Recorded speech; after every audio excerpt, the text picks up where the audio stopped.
Hey, it is your girl Sarah right here on Relax Radio. Now, I'm super excited to be here because we're talking about everything that is relevant, everything that is trending right here in the United Kingdom. Now, I'm super excited to be here, like I told you earlier.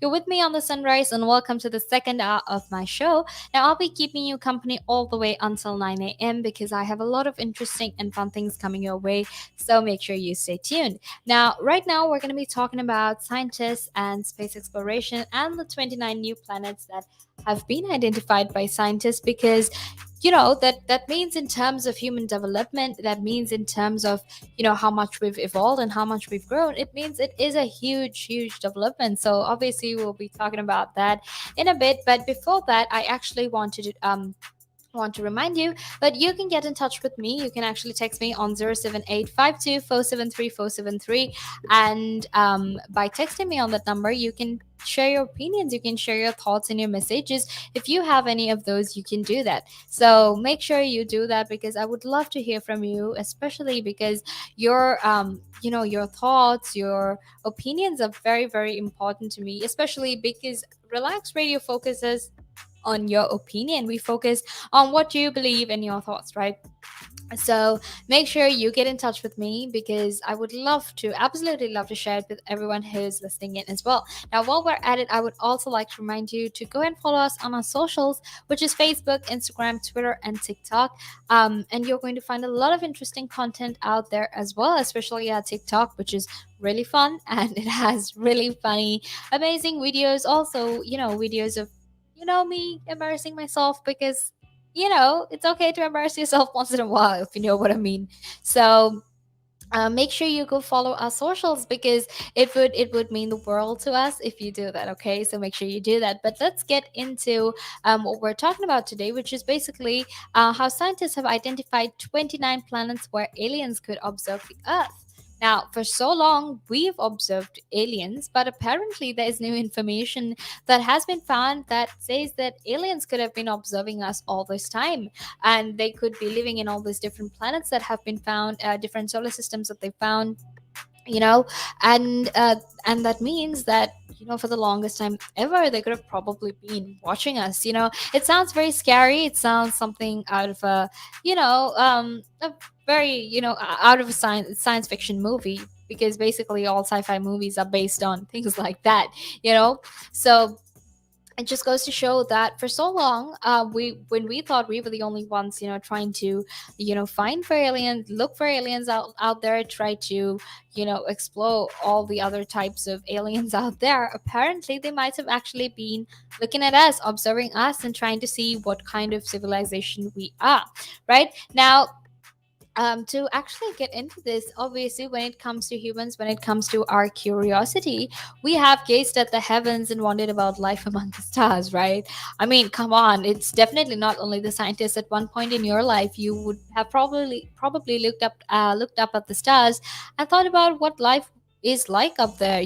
How different life could be up there, because I definitely have. Now, something I love to do is definitely look at the stars because it's very nice to look at the stars. Okay, I'm very good at finding out star constellations, so one of my favorite things to do is to look at the stars, and especially because there are so many stars out there, and when the sky is so when it's blue, or when it's dark blue actually, or it's really black, and you can see all these beautiful stars, doesn't it just make you appreciate life? Doesn't it make you grateful for the fact that you're alive and you get to see so many beautiful things when it comes to nature? Because when it comes to me, it definitely helps me feel like that, because I love looking at the stars, and I know a lot of other people out there like looking at the stars as well. And if you don't like looking at the stars, you probably like looking at the sky, the clouds, because when the sun is setting, when the sun is rising, it's so beautiful. You get different shades of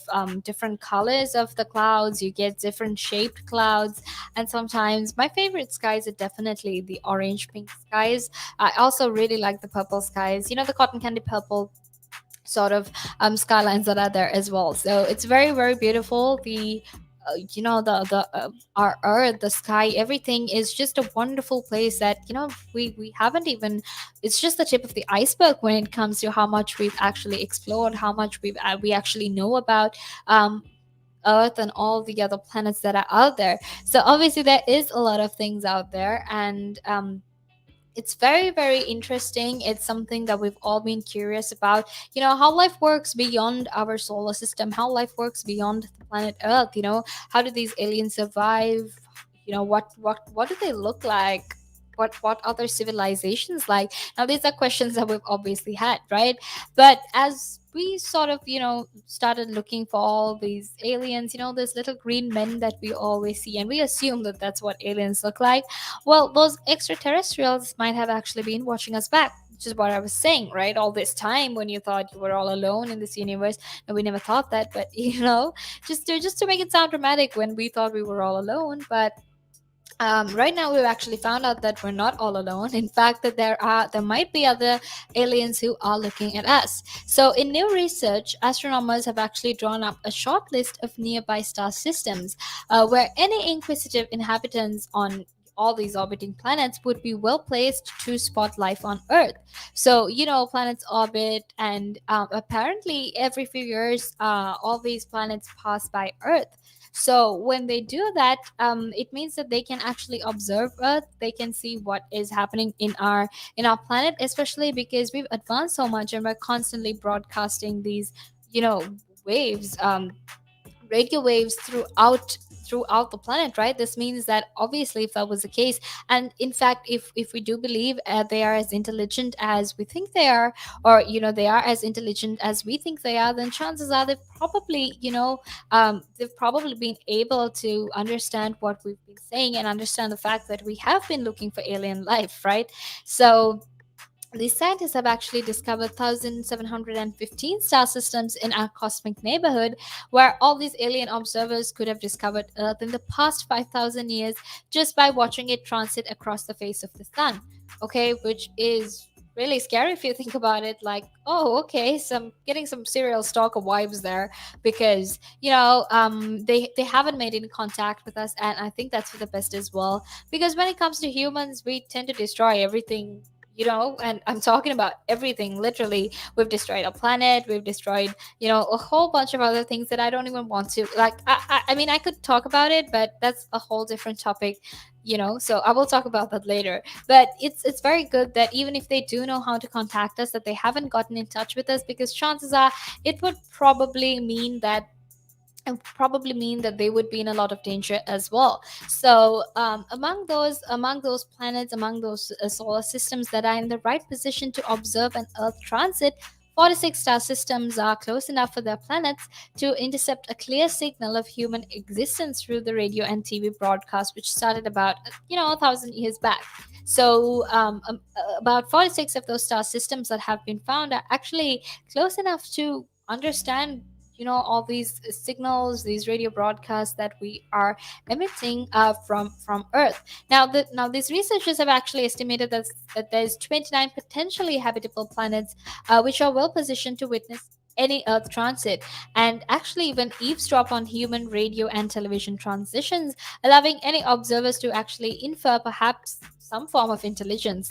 So there still remains a question as to whether these broadcasts would compel an advanced civilization like these aliens, who we believe are advanced civilizations, to actually make contact with us. So there's a lot of questions when it comes to that. But obviously, we're not too sure about whether they will come in contact with us. And there are a lot of scientists out there, people like Stephen Hawking, who have actually said that even if they did know how to contact us, they probably wouldn't, because of because they know how much destruction and harm and chaos we bring about with us. It's almost like watching the Avengers movie.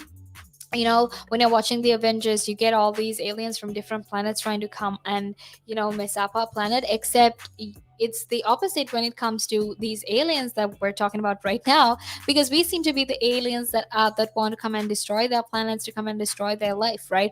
And look, we've seen so many conspiracy theories. We've seen so many documentaries, even memes, and other things that say aliens exist. They're doing experiments on aliens, and that just goes to show that the moment you find something about it, you find something out, you just consciously feel the need to destroy it, or you consciously feel the need to do something about it. And try to conquer it. I think that's just how human nature I think that's just how humans work. Like, that is what human nature is. The moment you see something, you just either want to destroy it, or just try to intervene into it. You want to do something about it. You just can't let things be. So like I said, because there is a lot of new research, there is a lot of new evidence that actually shows that there could be other aliens out there who are observing our planet. It is a huge advancement. It is a huge development when it comes to space exploration. Now, this could mean a lot of different things for everyone around the world. And this could possibly change the way we view life forever, because the fact that you remember when Neil Armstrong first landed on the moon, that was a huge step for mankind, right? So many things changed. Everything was so evolved suddenly. And the fact that we might be in the process of finding actual alien lives, actual aliens out there, just goes to show that this progress is happening really fast. Things are changing so fast for us, and it's very hard to actually imagine and think about how big of a discovery this is. So obviously it is something that is very, very important, something we also need to consider very carefully, because like I said, when it comes to humans, we have this natural tendency of destroying things, right? So it's very, very careful that we try to make sure that everyone gets benefit out of this, and you don't put like all these other civilizations that have that exist and have existed at risk. Okay, because you need to understand that the reason they've probably existed for this long, that the reason they're doing fine and they're not maintaining any, they're not even trying to contact us, is the fact that we haven't done anything, right? So the less we make contact with them, I mean, in terms of technological development, in terms of science, it's a huge thing. But I also feel like in terms of threats, in terms of survival and risk, it's so much better if we just let them be.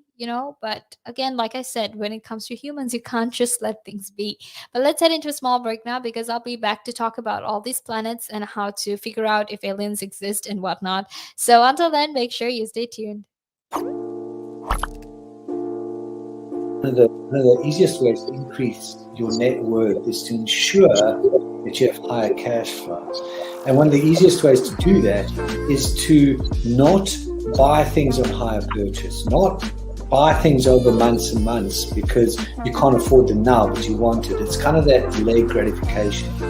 Rather than buy that couch, that car, that stereo, that computer, whatever item, and pay it off over 12, 24, 36 months at an interest rate, rather invest that money, make do with what you've got, and then after 12, 24, 36 months, take the money that you've now invested and buy that good. An asset could be anything that appreciates or reduces a tax bill. So it could still be a liability, but it reduces their tax bill. And I'm not going to go into the technicalities because that's out of our remit here. However, for our use or our purpose, what we are talking for the listeners here is I would put this definition of an asset forward. An asset is anything that increases your income. Anything. Now, there's a lot of conversation around who pays more taxes, if it is the rich or if it is the poor, right? When you are basically going out and during a day, if you go to a restaurant, you have to pay taxes there. If you buy a car, you have to pay taxes there. So why is it even a conversation that, the rich pay less taxes or the poor pay more taxes? Why is it a conversation like that? Because it's true, the rich generally pay less tax. A rich person walks into a Tesco's or a Sainsbury's, they're not going to get a different bill than another person, right? They're still going to pay the same VAT on those goods. They're still going to pay the same thing. So that's all the same. However, the differences come in if you can pay yourself from your own company, you can structure it in a way that you pay less income tax through paying a bit of salary, paying dividends and so forth, and then also deferring income. Also, your pension payments or contributions can be different. So that increases your tax sort of gap, if if you want to use it that way. Where a PAYE person just gets paid salary and bonus. And now those are the most highly taxed sources of income in the UK, definitely, in the UK.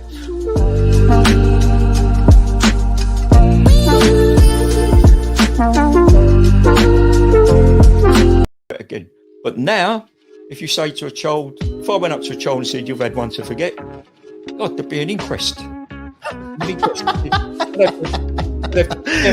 Me, why did you reject my son? Oh, I haven't rejected your son. I want to talk about, how the generation gap, has how much it's changed, especially when you check the youth nowadays in comparison, to people back in the day. I'd say when I was younger, it was more disciplined. Not now. In comparison to now. Not at all. Not now. The way things are nowadays, the younger generation, you seem that they can't accept the word no. If that makes sense. They can't accept rejection, essentially, is all you're trying to say. Yeah, they can't accept the word no. So if you, how did I do? Well, you didn't do very well. And they get upset, and when I was a youngster, my father used to say to me, because I used to be sport mad when I was very young, well, I still am sport mad, but like participating in different sports. And if I had a bad game, for example, he'd say to me, you had one to forget. That's it. Your dad sounds like a smart guy. I mean, yeah, that's the real fact of the matter, yeah. He'd say to me, you had one to forget. Get over it. And that was it. So I dust myself down and do it again. But now, if you say to a child, if I went up to a child and said, you've had one to forget, God, there'd be an inquest. An inquest. Me, why did you reject my son? Oh, I haven't rejected your son. Or daughter. I've just told them that they need to buck their ideas up. That's the truth right there. I mean, if you think about it, if you check the generations, like right now in the US as well, I've seen a lot of these things as well. In the UK, you get medals for participation. But what's the point? What are you trying to? Yeah, what's the point? Either you win or you lose. People are so afraid to put that whole notion of losing. When it comes to right now, the generation gap is just crazy. How much. A lot has changed. Social media has taken control of our lives, and we don't even realize it anymore. We're crippled because of it. That's absolutely right, Nick. Because, as you said, nowadays it seems that you get rewarded for failure. For the life of me, Nick, I can't get my head around that. Perhaps I'm just getting old and morbid. I don't know. I just can't get my head around how you could be rewarded for failure.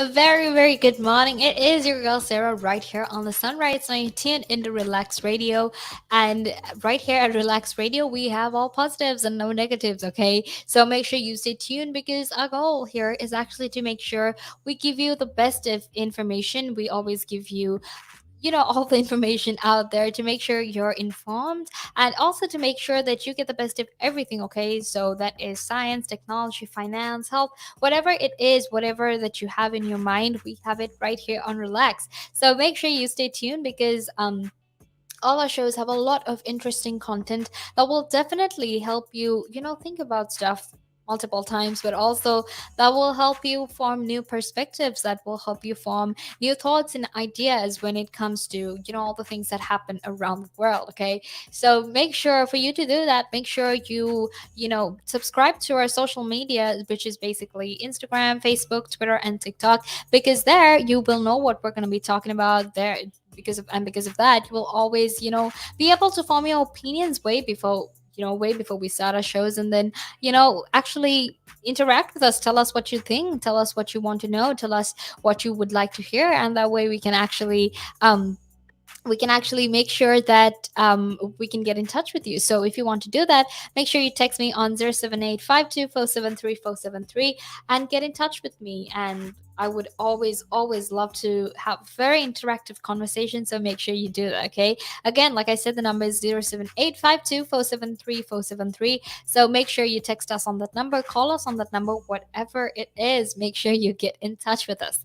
Okay, now let's get back into the conversation we were just talking about. We were talking about how scientists, how researchers have found 29 new planets that aliens could be able to, look at us, could be able to observe us. So getting some serial stalker vibes there. But obviously, in terms of development, in terms of science, this is a huge step for us, this is a huge step for mankind, and obviously that is something that we need to be proud about. But also, while trying to sort of figure out how these planets work, to figure out how we find these planets, we've all had questions about it, right? So right now I'm actually going to talk about how we actually find these planets, what kind of processes the NASA and all these other space agencies use to figure out about life beyond our planet, beyond the solar system, right? So according to Lisa Kaltenegger, she says that one way that they find planets is actually if the planet blocks out a part of the light from their host star, then they know that that is how they find planets. Now, to put it simply, you know how planets are constantly orbiting, they're going around and around in circles. So how you actually find out if a planet exists is if there, so you know how there are different stars out there, right? There are different galaxies, there are different stars, there are different solar systems. So obviously, there are solar systems that are close to planet Earth as well. So when these other planets are orbiting around their host stars, like just like how we orbit around the sun, the other planets also orbit around their host stars. So when they orbit, they tend to, at one point, at some point, they tend to block out the light from their host star. And when that happens, that is how scientists know that there is a planet out there, which is pretty cool, right? I mean, you wouldn't have thought that it was something as simple as that, because after all, it's just it's crazy, because when you're thinking about how scientists find planets and all of that, you'd think it was some really complicated process that involved a lot of equations, because that's what we generally think. That's how we think it works, and I think that's how it works. I'm not too sure though, because I'm really bad at math to begin with. So when it comes to this, you would have probably thought that it was so much more complicated, but actually the method they use is very, very simple. However, they need to have a lot of accuracy when it comes to this, so that's why it's hard to find planets, because when you're doing these things, you actually need to make sure it's very, very, very, very accurate, right? So for some of the questions that they ask when we're trying to find these planets is one of those questions is actually the fact that where they question themselves and say, okay, who would we be the aliens to if someone else was looking at our solar system, or if someone else was looking at our star system? So what kind of other planets, what kind of other life would see us as the aliens, right? And there is this tiny sliver in the sky where other star systems have actually this cosmic front seat to find Earth as a transiting planet. Now, when I think of that, I always imagine, and whenever I see that as well, I always imagine. You remember in Green Lantern? I can't remember the names of those guys, but the people who create the power source of the Green Lantern. You know how they're all like very small, but they're sitting in these huge chairs. Every time I see things like that, this is what I always imagine. So if they have a if they have a front seat when it comes to cosmic observation, then that's probably what they're looking at us like. It's like when we go to a movie theater, but instead of the movie screen, these aliens out there are just looking at our planet, right? Which honestly sounds a bit scary. But also it sounds cool, right? Again, it's up to your imagination to imagine what they actually look like or how they're like. But if you're like me and you're really into all these superhero movies and space stuff, well, then that's how you probably imagine it too. But that is what or how they're imagining, and earthly astronomers have actually detected thousands of planets beyond our solar system. And obviously, that just goes to say how huge our solar system, or rather, how huge space is, because there are so many solar systems, there are so many galaxies out there that we aren't even aware of. So, obviously, because we're still on the tip of that iceberg, because we're still trying to figure out all these other planets, there's still so much more things that we can actually, we can see, we can figure out. So like I said, there are thousands of other planets that they've come across, but obviously some of those planets are not reachable, right? The other thing is, even though all these planets exist in terms of how long it takes for us to travel there, it doesn't make sense, right? Because some of these planets, it takes about 450 light years, or huge amounts like that. And these are light years as well. We're talking about light years. So obviously, even when we're going at that speed, if we still, it takes so much of time to travel there, well then, I don't know, I guess we'll just have to find some way where humans can be immortal so that they can finally explore space as much as they've wanted to. So, getting back into all these planets that they have found, about 70% are spotted when alien worlds actually pass in front of their host stars and block some of the light that reaches scientists' telescopes, right? Like I said, you've seen all these huge telescopes that they use to observe the stars. And, when I think about it, I just really wish, like, maybe I should just become an astronomer. Just imagine all the beautiful stars, imagine all the galaxies that you can see, because I would die just to look at it, look through one of those telescopes just once. Like, I would be so awestruck, because imagine all that. It just feels like heaven, right? Like, this is what you would imagine heaven to be. It's this wide expanse of stars, and they're different colors, they're glowing, they're shining. It's so beautiful. Like, I can't stop thinking about it. And I would die to just get the experience to observe through one of those. So, again, like I said, I when it comes to space, I always just get very distracted because I love space. But, like I said, about 70% of these alien worlds are spotted when they orbit, because sometimes they tend to block the lights that reach the telescopes of these scientists. Now, future observatories like the NASA's James Webb Space Telescope, which is going to be launched this year, will actually look for signs of life on these exoplanets by analyzing the composition of their atmospheres. Now, that sounds like a lot of scientific words, but to put it simply, what they're trying to say, or what they're trying to do, is basically they're going to use these new telescopes that are being launched. They're going to use those telescopes to actually explore more into space and find out, or look for signs of life on these exoplanets. And that is a very, very cool thing. That is a very cool thing, because, I mean, look, space is huge, right? And the fact that we're evolving every day, the fact that we're growing every day, and we're finding new inventions, we're finding we're finding telescopes that can focus on much larger areas, much larger parts of the universe, is very, very cool. Because imagine, like, being able to see all those beautiful stars and galaxies out there, maybe even spot an alien or two. So that is very, very cool. So, like I said, these observatories will actually try and use some of the new technology that's being launched this year to look for signs of life on these exoplanets by analyzing what their atmospheres are made of. So, if you're not too sure about what exoplanets are, they're actually extrasolar planets, which are also called exoplanets because, to put it simply, any planetary body that exists outside our solar system and that usually orbits another sun, or another star than our sun. If they orbit another star that is not the sun, then they're called exoplanets. Okay, so, it's very, very cool how, they're launching these new technologies. They're launching these new telescopes to actually look into space and to find out life on space. Now, to work with the nearby star systems, basically, to work out which star systems are close to us, you actually need to observe an Earth transit, right? And, Amy Kaltenecker and Dr. Jackie Faherty turned to the European Space Agency's Gaia catalog of star positions and motions to do that.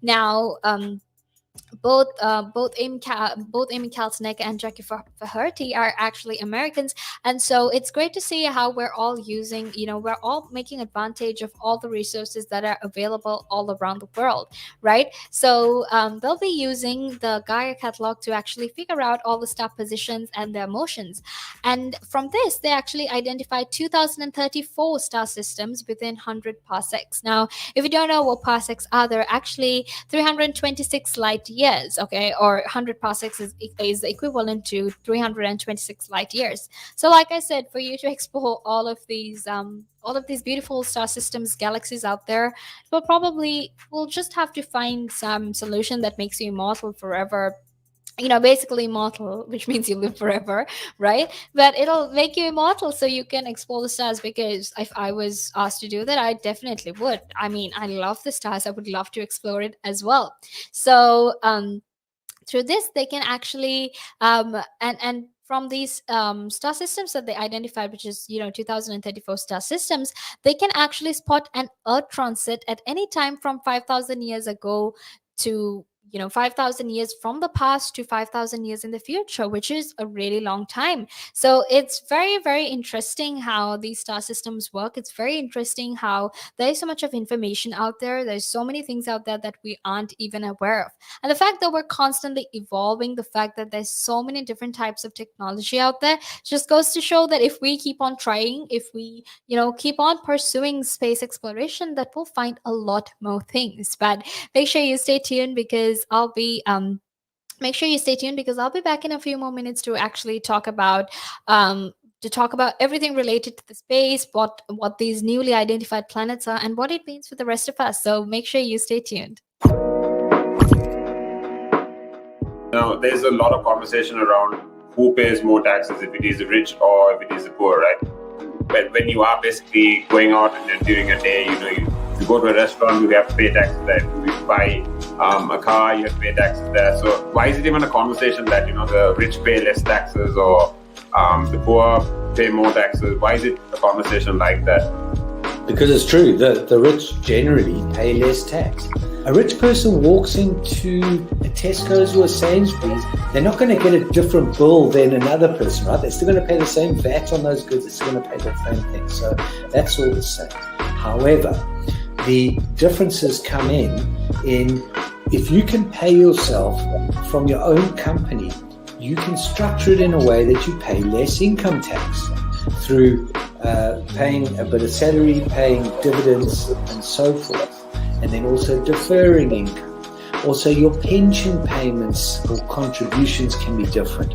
So that increases your tax sort of gap, if you want to use it that way. Where a PAYE person just gets paid salary and bonus. And now those are the most highly taxed sources of income in the UK, definitely, in the UK.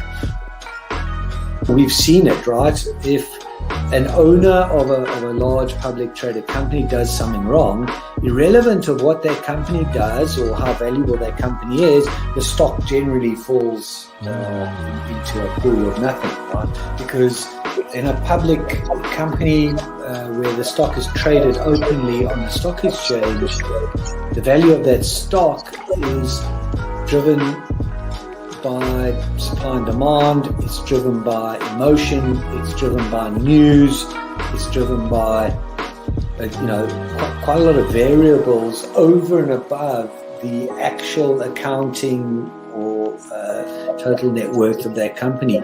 I mean, we've seen it, right? If an owner of a large public traded company does something wrong, irrelevant of what that company does or how valuable that company is, the stock generally falls into a pool of nothing, right? And the company may still have value, it may still be doing quite a good things.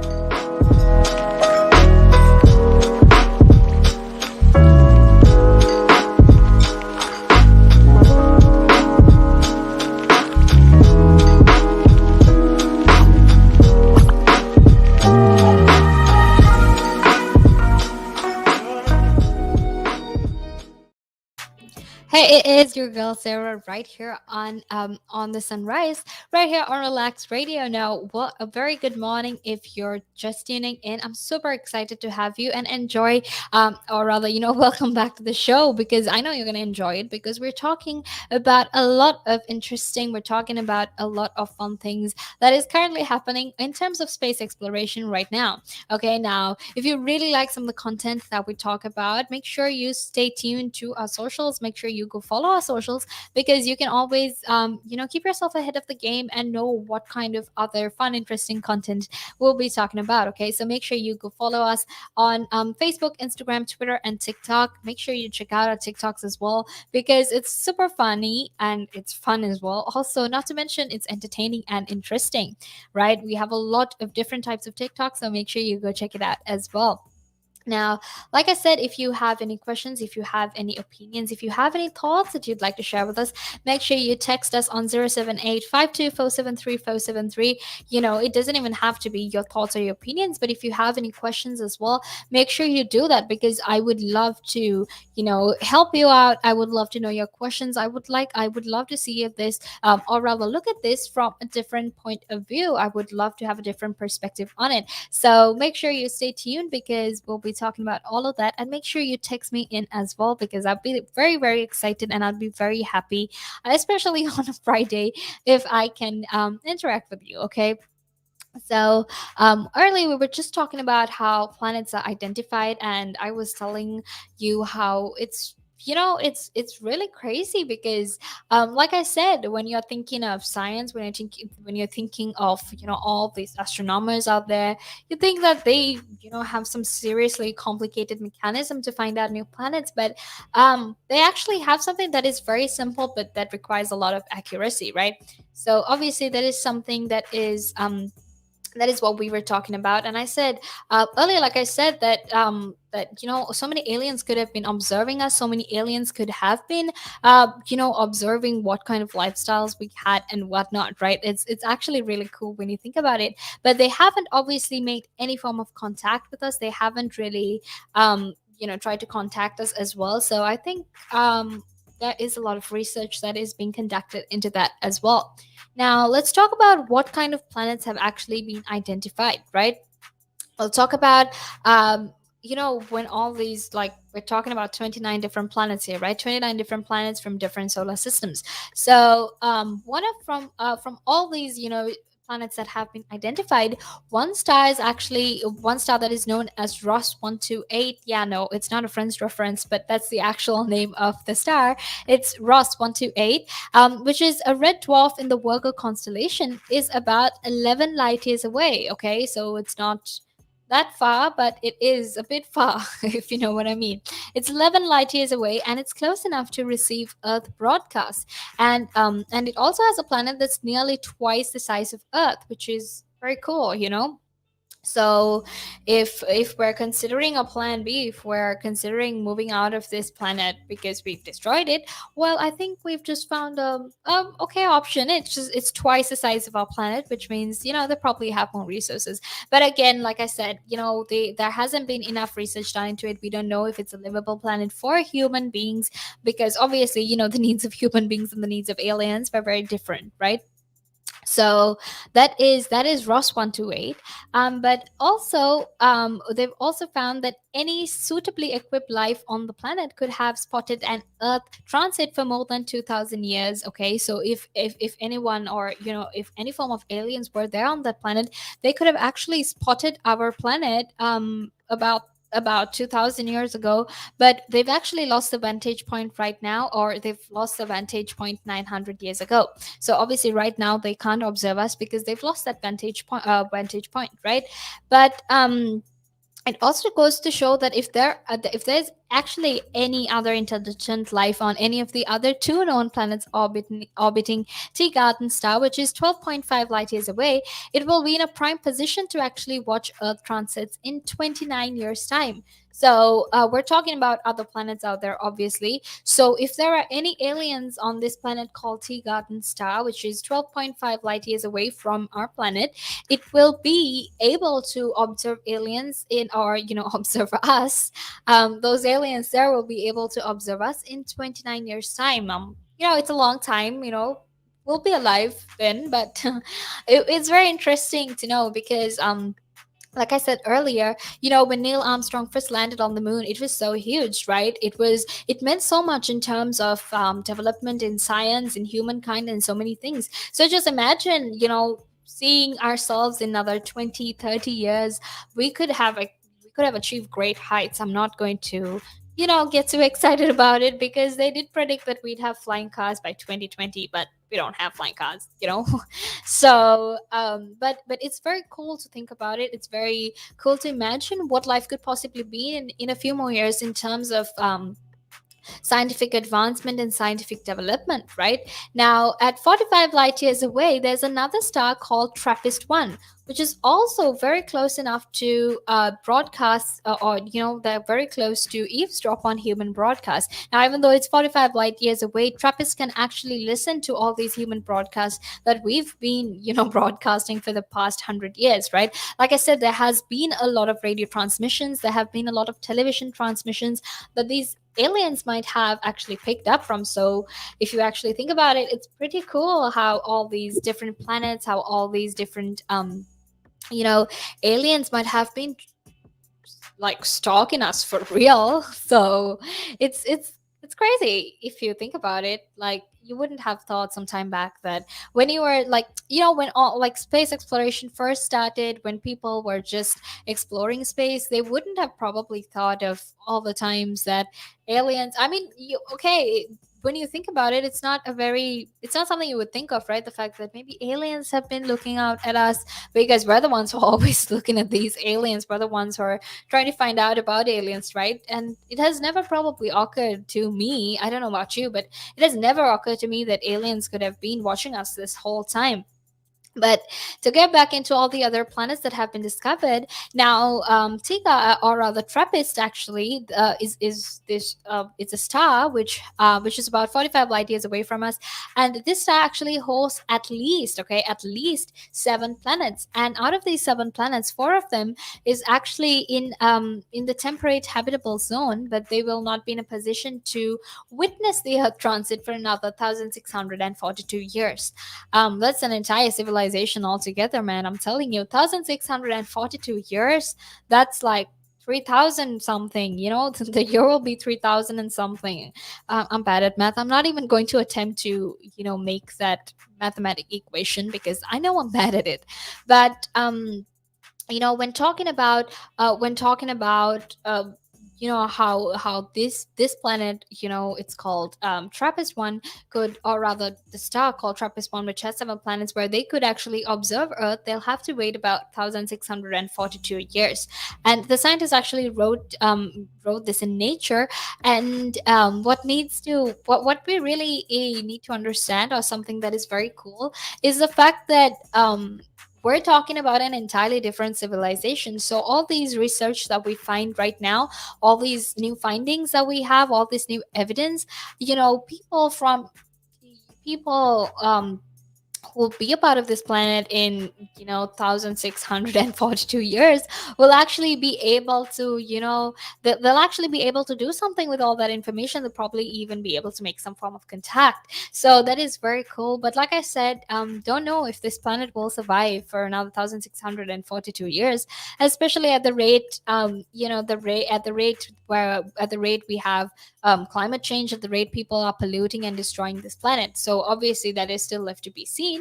But to look at things on the bright side, to actually look at things positively, it's very cool if people in like another civilization altogether actually use this information. Right now, the findings of these planets actually come at a very important time, because the US government actually is preparing right now to publish this hotly anticipated report on on unidentified flying objects, okay, UFOs, to put it put it shortly. Now, this report from the Pentagon's Unidentified Aerial Phenomena Task Force, which was obviously set up to gain insights into the nature and origins of all these unknown aircrafts, unknown, spaceships that are there, is obviously not going to. It's not expected that they will really reveal any evidence with regards to aliens or anything regarded to aliens. It's that possibility has actually been ruled out. But what that goes to show is the fact that with all these new things coming to light, with all these new information that we're finding, it means that things are definitely changing a lot. Now, researchers also say that these worlds should actually be our priority targets in our own search for alien life, because perhaps we will actually get lucky and discover someone else looking back at us. So we still need to keep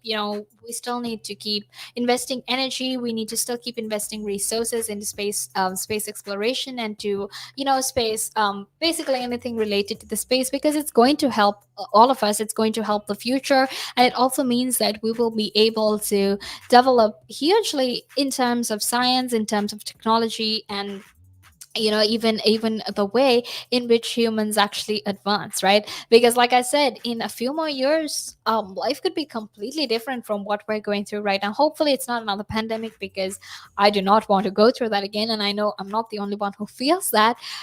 So like, things could be completely different out there. Okay, so make sure you stay tuned, because I'll be back in a little bit to talk about alien life, whether it's important to make contact with alien life, or whether it's something that we shouldn't do. So make sure you stay tuned, because right now I'm going to head into a small break. Again. But now, if you say to a child, if I went up to a child and said, "You've had one to forget," God, there'd be an inquest. Me, why did you reject my son? Well, I haven't rejected your son. I want to talk about, how the generation gap, how much has changed, especially when you check the youth nowadays in comparison, to people back in the day. I'd say when I was younger, it was more disciplined. Not now. In comparison to now. Not at all. Not now. The way things are nowadays, the younger generation, you seem that they can't accept the word no, if that makes sense. They can't accept rejection, essentially, is all you're trying to say. Yeah, they can't accept the word no. So if you, how did I do? Well, you didn't do very well. And they get upset, And when I was a youngster, my father used to say to me, because I used to be sport mad when I was very young. Well, I still am sport mad, but like participating in different sports. And if I had a bad game, for example, he might say to me, "You had one to forget." That's it. Yeah, that sounds like a smart guy. I mean, yeah, that's the real fact of the matter. Yeah. He said to me, "You had one to forget. Get over it," and that was it. So I dust myself down and do it again. But now, if you say to a child, if I went up to a child and said, "You've had one to forget," God, there'd be an inquest. Me, why did you reject my son? Well, I haven't rejected your son. Or daughter. I've just told them that they need to buck their ideas up. That's the truth right there. I mean, if you think about it, if you check the generations, like right now in the US as well, I've seen a lot of these things as well. In the UK, you get medals for participation. But what's the point?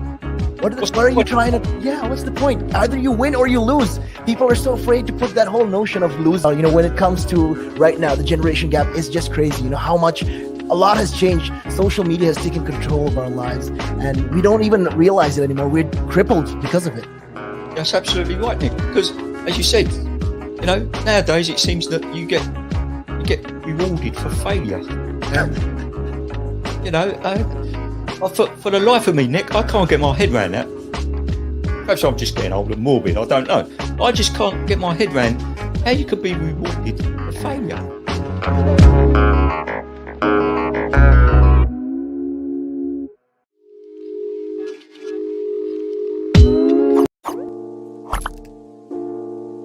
One of the easiest ways to increase your net worth is to ensure that you have higher cash flow.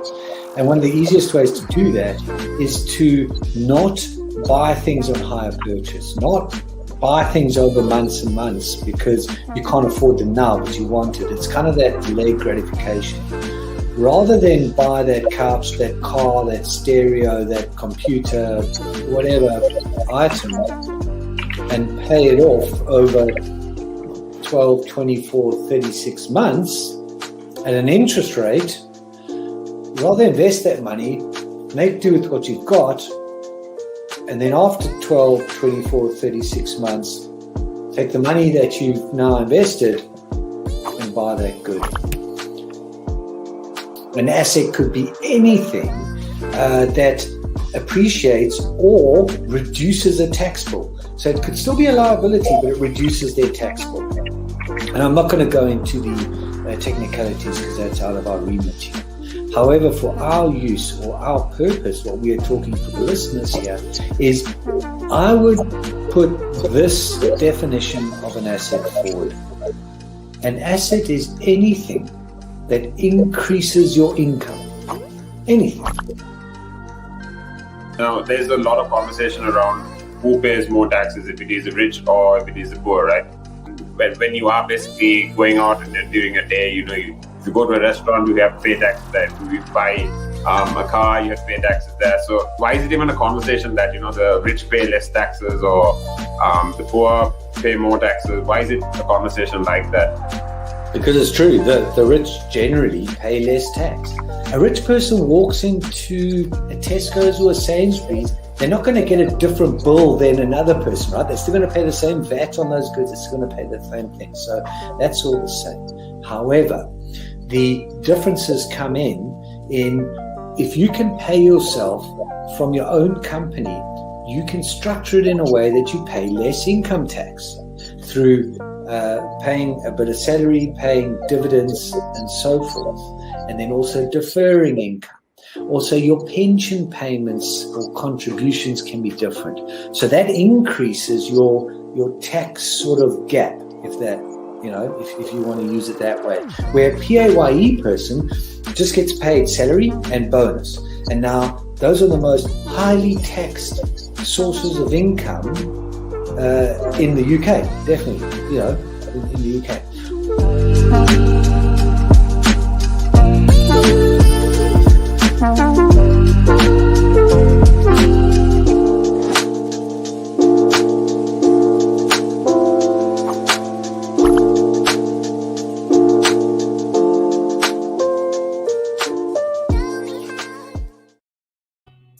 Hello, very, very good morning to you. Welcome to the second hour of my show, or rather, the final few minutes of the second hour of my show. You're with me, Sarah, and today we're talking about all these new planets that have been identified by scientists and astronomers out there. Okay, and what that essentially means for us is the fact that we're advancing so much as a civilization. We're advancing in terms of science, in terms of technology, and it is in fact a huge, huge thing that needs to be celebrated, right? Now, that's what we were talking about. And if you really, really like the kind of topics I talk about, well, make sure you go check out our social media pages, which is Facebook, Instagram, Twitter, and TikTok, because that's definitely going to help you stay updated. It's definitely going to help you be informed. And if you have any questions, messages, thoughts that you would like to share with us, make sure you text me on the number below. That is 07852 473 473, and you can get in touch with me, because I would love to hear your opinion, get to know your opinion about it. Now, let's get back into this conversation about what would we do if we do come in contact with aliens. What are we going to do, or if they even try to contact us? Now, Amy Kaltenecker actually said that when she looks up at the sky, it feels, or it looks a little bit more friendlier because it's like somebody else might be waving at you. And obviously she's referring to all these aliens that we assume are out there, who are looking at us, who are actually observing our planet, and who can actually listen to all our radio broadcasts because of the radio not just radio, but also the TV broadcasts that we have been broadcasting for the past 100 years, right? Now, Jackie Faherty, or rather Dr. Jackie Faherty actually says that the Earth would be pretty easy for aliens to spot from a distance, especially because of all these broadcasts that we're giving off. And that actually makes a lot of sense, right? Because the world right now, our world right now, is this huge place. We're constantly, it's very digital, right? We're constantly broadcasting our radios, our TVs, whatever it is, the media is always active, right? What I mean when I say this is like news, you can find 24-hour news, you can find 24-hour radio programs like Relax Radio, and you can find all these transmissions that happen all around the world. So obviously, what that means is it should be very easy for all these aliens out there to actually track us, to figure out where we are because of how much of transmissions we're giving out, right? Now, another thing that Kaltenegger actually said was the fact that she feels very, very vulnerable, and she also acknowledged that perhaps there's actually no one out there to hear us, or that they wouldn't appreciate knowing that we're here. Now, this is what I need to talk about: the fact that, first of all, maybe there aren't aliens to begin with. I'm not too sure about that. We don't know. But there is a lot of assumption. People believe there are aliens out there, and like I said some time back, aliens don't always have to be these little green creatures that we see. Aliens could be any other form of life, bacteria, a virus. Those things are what we consider aliens as well, right? Obviously not huge green aliens, but it's still something we don't know about. So there's also this question of whether they want to be found. What if they're not making contact with us simply because of the fact that they don't want to make contact with us? Maybe because it could potentially destroy their civilization. Maybe it could harm them. So there are so many things like that that we don't know about. Now, some thinkers, a lot of scientific thinkers out there, including the late theoretical physicist and cosmologist Stephen Hawking, has actually warned against trying to contact intelligent life on other worlds, because perhaps, like I said, they wouldn't be too happy to hear from us. Because I was telling you earlier as well, we humans, we love to destroy everything that is in our path. Okay, sometimes it's you know how we are, right? Like sometimes if there are vehicles or blocking your way, you're going to start tooting really loudly, and that makes a lot of sense because come on, it's a nuisance, right? But I'm talking about a lot of other things. When we find these new things, when we find this new new life, we tend to destroy it. We tend to put it at risk, right? And the best example I can give you of this is our animals out here who are almost extinct, who are in what endangered species, right? Because you see, the moment we find something, the moment we get to know about something, I think it's the human urge to just destroy it, just to get it out of your way. Like it feels like a way in which you want to dominate, to show your authority, to assert dominance, if I may, to basically show people that, like, I'm the one who's doing this best. I'm the one with like free will and conscience and whatnot. So I make the big decisions here. So, like I said, early, and also like Stephen Hawking said, they might not actually be too happy to come into contact with us, and maybe that's why they're staying away. Now, a lot of other people have suggested, believe me, this is just a suggestion, that there may be many alien races out there among the stars, but they're all staying quiet to avoid a major threat to their civilization. Like I said, because we destroy things all around, they might be staying away from us just to make sure that their civilization is safe, right?